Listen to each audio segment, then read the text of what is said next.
Holy shit, we're getting a new Smash Brothers, or at least like a better-looking port of the last one with some new characters, which, you know, is really all a new Smash Brothers game ever needs to be, so holy shit, we're getting a new Smash Brothers, and since this is a video show on the internet, you know what that means.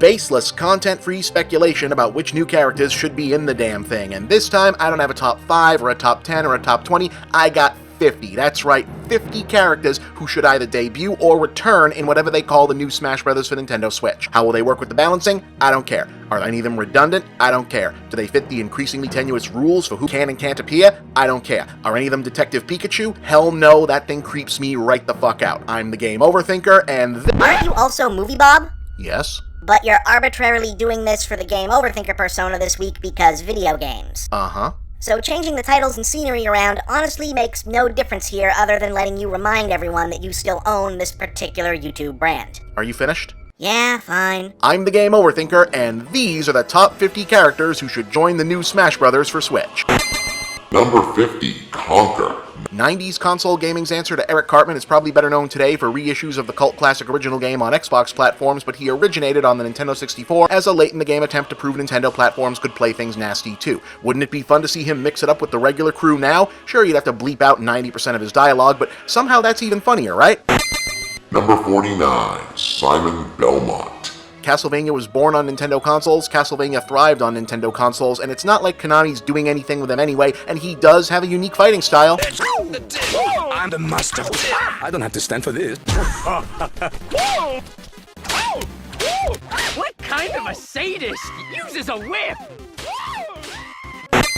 Number 48, Rygar. Speaking of unique fighting styles, Rygar's got a giant flaming yo-yo. Also, this is one of those early NES games people remember vividly because there weren't that many games on the system at that point, so a lot more people had it than you might expect for something so weird and inscrutable.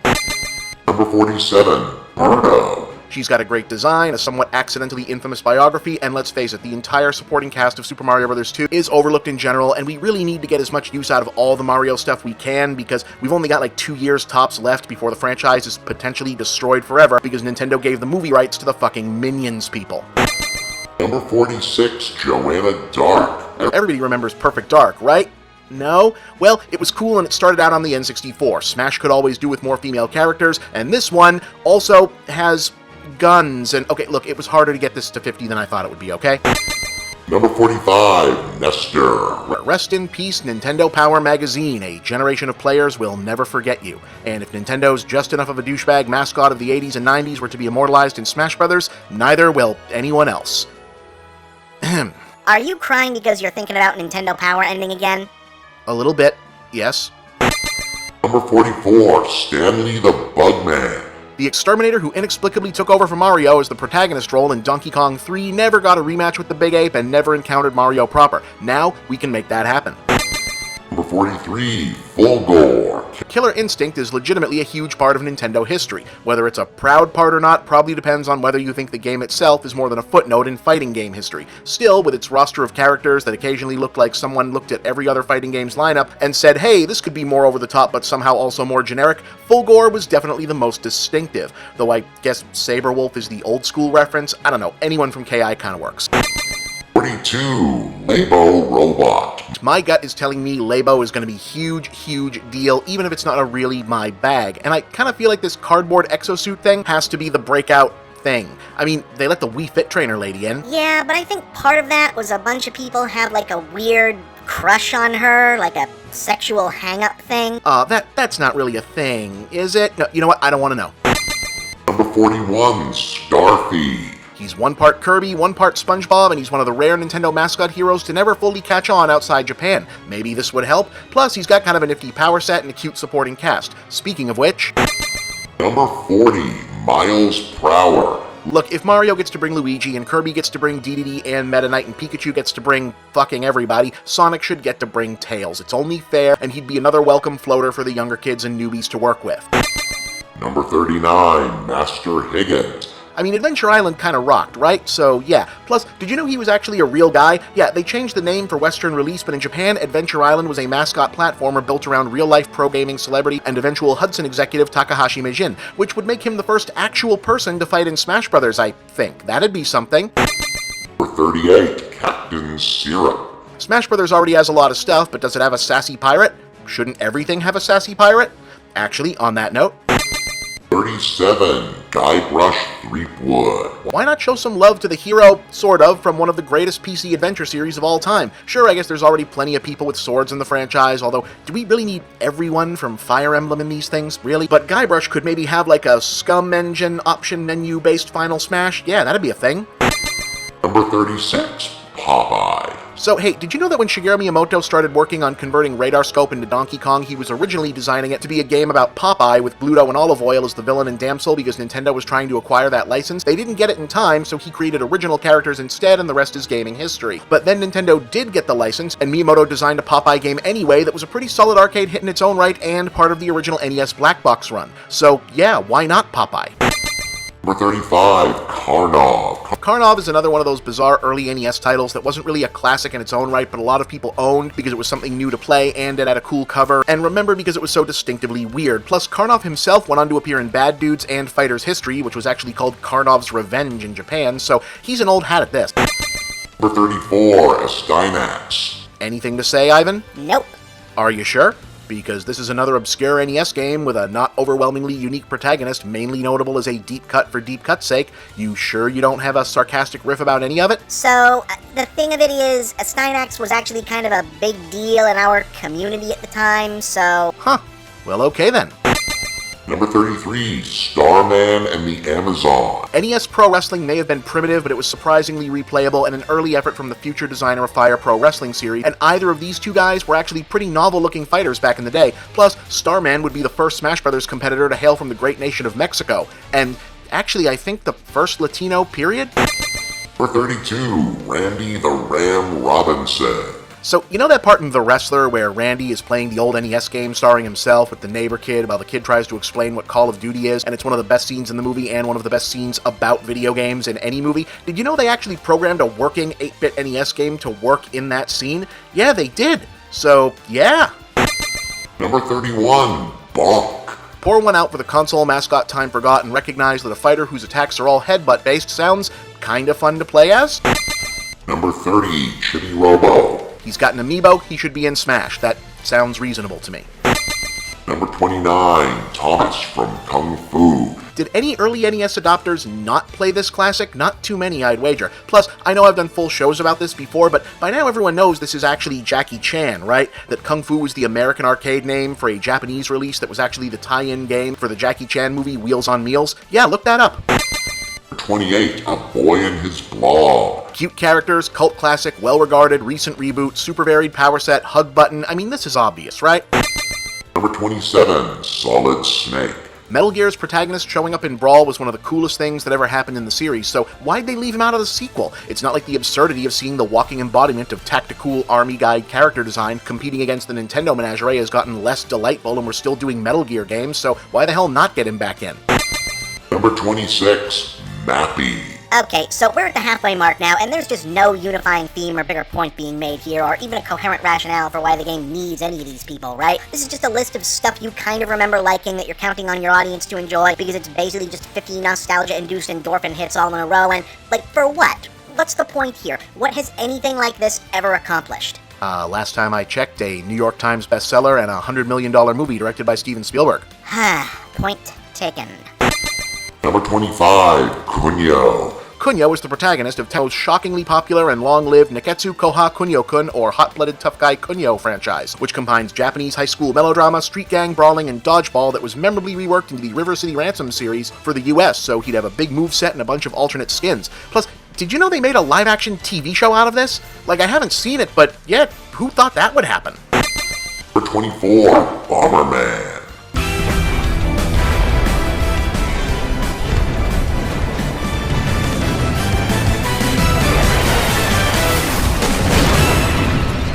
I mean, what could I add to that? Number 23, the Ice Climbers. Here's another pair of Golden Age badasses who never should have been left out of the last installment. Plus, how many other Inuit video game heroes can you name? Nuna from Never Alone, released in 2015 and developed by natives of the Alaskan territories. Alright, hey, check out the big brain on Ivan.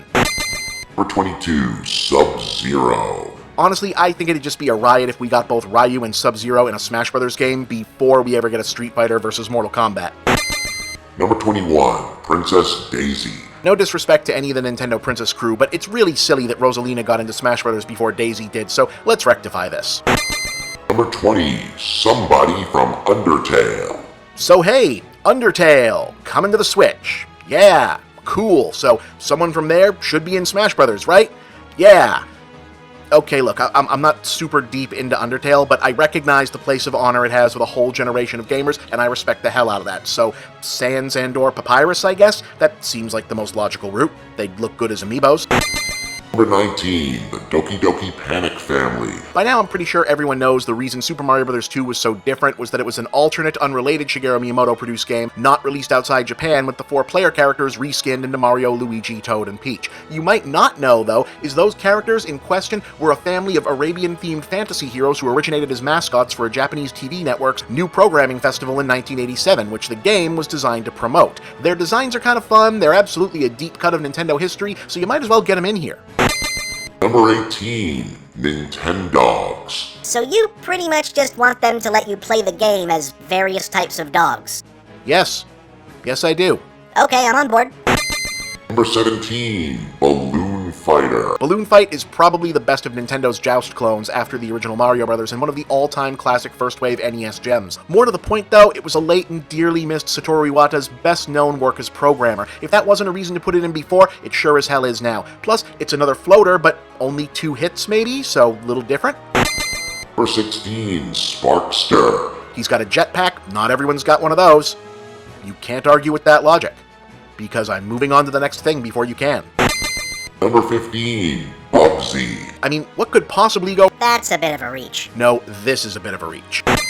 Number 14, Jason Voorhees. The sheer terribleness, and because of the license, widespread purchase regret of the NES Friday the 13th game has made it and its bizarre Purple Jason variant an infamous part of its own franchise lore and the broader mythos of Nintendo nostalgia. Come on, you know this would be funny. Number 13, Crash Bandicoot. Okay, time has not been kind to Crash Bandicoot, but his place in gaming history is, you know, he exists, and they did make a bunch of these games. He's got to be someone's favorite, and that is one of the main things this series is all about, isn't it? That was a rhetorical question, of course it is. Number 12, the Teenage Mutant Ninja Turtles. Some people were like, angry, really angry that not just the Ninja Turtles, but the perfect happy medium between proper 3D animation and suits from the original Ninja Turtles movies were the big surprise reveal characters for Injustice, and angry? I just don't get this world anymore. In any case, the Turtles' legacy in the video game world is almost as strong and meaningful as their legacy in comics, cartoons, and toys, so I'd say they make a ton of sense here in Smash Bros. Just throw in some references to the NES games for laugh and it fits. I mean, I can think of a more appropriate pick on these same basic lines. Way ahead of you, Ivan. Number 11, Battletoads. That's the ticket. Yeah, and then they could both fight. And also... Number 10, Cheetah Man. Okay, so this is kind of a deep cut, but Cheetah Man was someone's idea for a Ninja Turtles knockoff that was supposed to get launched as a game, but instead wound up as the centerpiece of one of those unlicensed bargain multi-game collection packs. Cult classic, not exactly, but it's a known quantity, and I think people would get a kick out of this. Number 9, Goku. I mean, why not? Are you allergic to fun? Is Nintendo allergic to money? No? Alright then. Number 8, Dirk the Daring. Dirk was the main character in Dragon's Lair, which I understand to my younger viewers probably only exists for you as a weird thing an older sibling or parent showed you on a DVD that looked sort of cool but also had kind of a clunky interface and you didn't really see the big deal of it, but I promise you this was mind-blowing back in the day and it'd be a real trip for a certain generation of gaming fans to see Dirk in here doing his thing. Plus, I feel like Don Bluth could probably use the royalty check. Number 7, Gino and Mallow. Dude, if they haven't done it already, they're not gonna do it until there's a proper sequel to Super Mario RPG. Then they should do that. They just should. Number 6, Travis Touchdown. Let's find that exit they call paradise. Number 5, George, Lizzie, and Ralph. Look, if the Rampage movie is any good, or at least a solid hit, that could be a whole new ballgame for this franchise. That aside, Look, I'm 37, I grew up in the arcade era, I just really want to see George fight Donkey Kong, and I don't think that's an unreasonable thing to ask. Number 4, literally everyone from Mega Man. Okay, so I get that apparently Capcom can just make a Monster Hunter and nothing else and still turn big juicy profits year after year now, and fine, that's great for them and their shareholders. But you and me and the fairy here... Not a slur. Actual correct descriptive term of identification for my species, just to be clear. We all know that they've been leaving money on the table in an endless variety of ways when it comes to Mega Man for almost a decade, and I'd contend that one of the biggest examples is that an arena battle game just for the dozens of Mega Man characters over the years would have been a huge deal and even a potential rival to Smash Bros. Itself, and they never bothered to make one, so absent that, let's get the Robot Masters into Smash. Please. Even if it's just like Proto Man and Guts Man. Please. Number 3, Mayor Pauline. Hey, cool, Pauline is back. Let's do something with her. Hey, if nothing else, Pauline versus Daisy versus Peach versus Rosalina would be a hell of a thing to see on screen, and especially to play, and we'd probably get a new Donk City stage out of it. I mean, I recognize we're probably going to get that anyway, but she should get in too. In many ways, she represents what made Mario Odyssey such a bolt out of the blue. Number 2, Captain N, the Game Master. I mean, it wouldn't be me if this wasn't right near the top, guys. I can't defend Captain N as a character, as a concept, as a product, as a thing, but man, it would just be awesome if he was in there. It just would be. Number 1, an actual story mode. So, Smash Bros. Isn't really my favorite game in the world, honestly, even though, yes, it's ostensibly made of the bunch of my favorite stuff. I enjoy fighting games, but I'm not really that great at them, and I'm certainly no match for anyone who's even slightly above advanced button mashing in terms of skill. I play them as a fun couple of minutes to kill with friends, and on my own for the sheer spectacle, i.e. the fatalities and assorted craziness and stuff like Mortal Kombat, and the wacky characters in the Capcom SNK series, and all of that. So it won't surprise you that my favorite thing is when a fighting game bothers to have a good single-player campaign, and thus my favorite Smash Bros. Thing ever was the Subspace Emissary and Brawl. Yes, it was dopey and goofy and basically just a really big Kirby game with a bunch of Nintendo nostalgia dumped all over it, but I love dopey and goofy in my video games, and I don't think I've ever not liked a Kirby game, and if you're not on board for a giant extended Nintendo fangasm, why would you even start playing a Smash Bros. Game in the first place? So while I really liked a lot about the Wii U and 3DS Smash games, not doing another big sprawling epic campaign mode with gonzo melodramatic cutscenes and insane character pairings like that was just a huge letdown. Yes, even though I get the very old school Nintendo design philosophy reason for it, i.e. if people are just going to post the cutscenes online, why have a whole game built on unlocking them?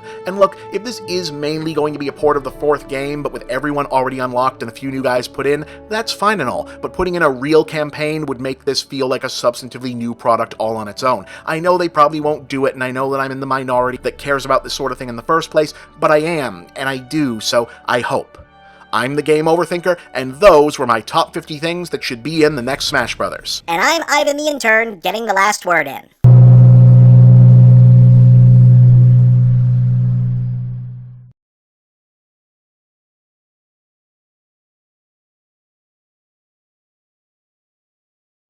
Hey gang, here's a question that keeps coming up. If your handle is Movie Bob, where are your movie reviews? Well, my old reviews are in a lot of places. You'll find many of them on my YouTube channel, but you'll find the brand new ones on Geek.com, an awesome site that's also your one-stop news source for science, TV, gaming, technology, nerd culture, the works. You can find all my reviews directly by going to geek.com/author/bchipman, because that's my real name, and you can get regular updates on all my reviews and all of Geek.com's other great content by signing up for their kick-ass newsletter at subscribe.geek.com. And don't forget to also subscribe to the Geek.com YouTube channel, where you'll find the videos that accompany my reviews and tons of other great content too. Remember, that's Geek.com, the Geek.com newsletter, and Geek.com on YouTube. Make sure you don't miss out on all the latest Movie Bob reviews. You can also check out my own new website, Movie Bob Central, where you'll find my blog, links to all my work, and shop for my books, ebooks, and future Movie Bob products. And please remember to like these videos, share them with all of your friends, and subscribe to this channel. Thank you for watching another Movie Bob production.